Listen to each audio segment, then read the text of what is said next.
माई बाप के न तनको इज्जत दियाता, माई बाप के न तनको इज्जत दियाता, आ दूसरा के पैर छू के आशीर्वाद लियाता, आ फोटो खींच के फेसबुक पर डालाता।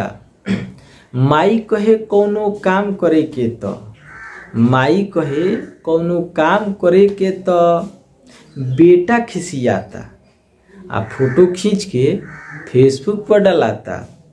दोसर कोई काम करे तो, दोसर कोई काम करे तो पॉलिसी खूब मराता, आ फोटो खींच के फेसबुक पर डालाता।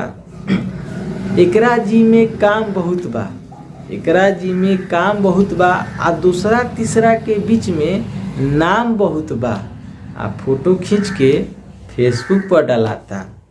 आपन काम जाओ भाड़ में, आपन काम जाओ भाड़ में, आ दूसरा के झूठे दिलासा दियाता, आ फोटो खींच के फेसबुक पर डालाता। तो ये कविता रउआ सबके कैसन लागल, ये कविता के लिखले बानी हमी।